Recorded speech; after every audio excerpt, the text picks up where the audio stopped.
निजामुद्दीन बस्ती में कई ऐसी इमारतें हैं जो अभी तक ज्यादा लोगों की नजर में नहीं आई हैं, या ये कहें कि लोगों ने भी जानने की कोशिश नहीं की है। ऐसी ही एक इमारत है 64 खंबे। नमस्कार, एक्सप्लोर द अनएक्सप्लोर्ड में आपका स्वागत है। अकबर के मुंह बोले भाई का नाम था मिर्जा अजीज। तो यह इमारत उन्हीं मिर्जा अजीज कोका का मकबरा है जो कि दिल्ली के निजामुद्दीन बस्ती में स्थित है। अब कौन थे ये मिर्जा अजीज कोका? कोका शब्द का अर्थ तुर्किश भाषा में होता है सौतेला भाई।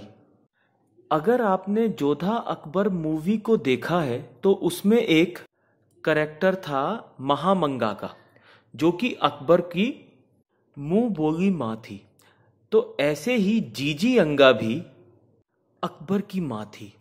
तो बचपन के 8 साल तक तो अकबर जीजी अंगा और अतगा खां को ही अपने माता पिता मानता था। कहा जाता है 8 साल तक तो उसको पता ही नहीं था कि उनके पिता हुमायूं हैं। तो अतगा खां और जीजी अंगा के बेटे थे ये मिर्जा अजीज कोका।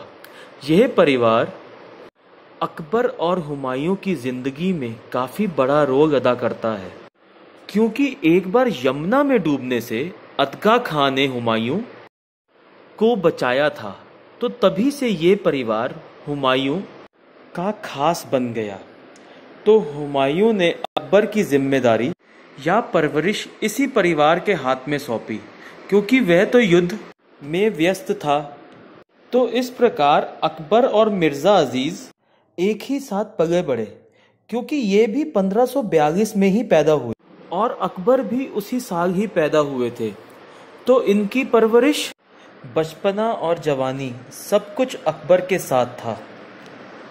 तो 1573 में अकबर ने जब गुजरात पे विजय प्राप्त की तो इनको गुजरात का गवर्नर बना दिया गया। ये अहमदाबाद में रहते और वहीं से पूरा गुजरात देखते थे।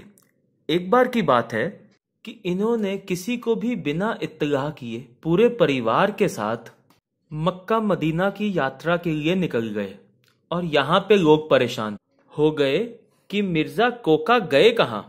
फिर इनका एक खत बादशाह अकबर को आता है कि वह इस समय मक्का मदीना में है। यह थोड़े कट्टर स्वभाव के थे, तो इसलिए उस खत में इन्होंने अकबर को काफी भला बुरा कहा और कहा कि तुमने हिंदुओं के लिए जो उदार दृष्टिकोण अपनाया है वह ठीक नहीं है। और 18 महीने मक्का मदीना में बिताने के बाद ये वापस आते हैं। सिर्फ यही एक ऐसे व्यक्ति थे जो कभी भी अकबर के आगे सजदा नहीं किया करते थे, और अकबर भी इनको कभी इतना सीरियस नहीं लिया करते थे और काफी प्यार करते थे। मतलब जब गुजरात में विद्रोह हुआ तो इनको कहा गया कि तुम यहाँ पे देखो। इन्होंने 1 साल लगा दिया, अकबर की बातें सुनी ही नहीं। उसके बाद किसी तरीके से विद्रोह को कुचला। फिर अकबर ने इनकी ट्रांसफर बिहार की तरफ कर दी और उसके बाद वहां से भी दिल्ली में वापस बुलवा लिया गया। अकबर ने अपनी जिंदगी में बस 2 ही दफा मूंछों को मुंडवाया। एक इनकी माँ जीजी अंगा की डेथ पे और एक अपनी माँ हमीदा बानू बेगम के मरने पर। एक समय में ये और राजा मानसिंह दोनों ही अकबर के सबसे चहेते और सबसे ऊपरी ओहदों पर आसीन थे। यहाँ तक कि राजकुमार भी इन लोगों से आज्ञा लेकर ही अकबर से मिला करते थे। फिर वक्त बदला और अकबर की मृत्यु के बाद सलीम, जिसको कि लोग जहांगीर के नाम से जानते हैं, गद्दी पे आया। पर जहांगीर के साथ कभी भी इनकी नहीं बनी, जबकि ये जहांगीर के समधी भी थे, क्योंकि जहांगीर के बेटे खुसरो के साथ इनकी बेटी का विवाह हुआ था। जहांगीर को हमेशा लगता था कि खुसरो के विद्रोह करने के पीछे इनका बहुत बड़ा हाथ है, पर वह कभी भी इस बात को प्रूफ नहीं कर पाया। पर वह हमेशा कहता था कि ये इंसान की शक्ल में चालाक लोमड़ी है जो कि कभी भी वार कर सकती है।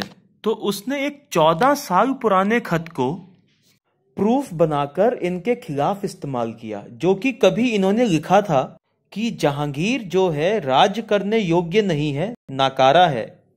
उसकी जगह अकबर के पसंदीदा और जहांगीर के पुत्र को हिंदुस्तान का बादशाह बनवाया जाए। जहांगीर ने ये खत इनसे ही पढ़वाया और जलील कर दरबार से निकलवा दिया, पर बाद में उसने इनको वापस बुलवाकर दरबार में जगह दी। पर अब औधा वैसा नहीं था जो कि अकबर के समय हुआ करता था।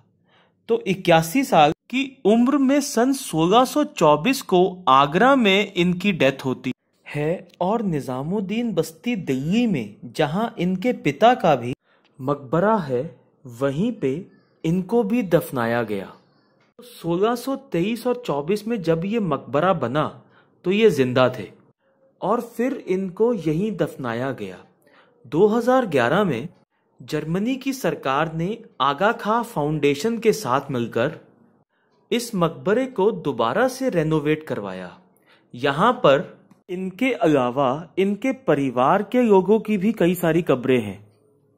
जैसा कि इस इमारत का नाम ही है 64 खंबा, यह इमारत 64 खंबों पर टिकी हुई है। इसकी छत आयताकार है। इसी इमारत के प्रांगण में एक और इमारत जो कि मिर्जा गालिब की मज़ार है, वह भी निजामुद्दीन बस्ती में ही स्थित है। तो जब भी कभी दिल्ली में निजामुद्दीन की बस्ती में आए तो 64 खंबे को देखना ना भूले। तो पर्पल बूट की यही है राय, मनोरंजन वही जो ज्ञान बढ़ाए। धन्यवाद।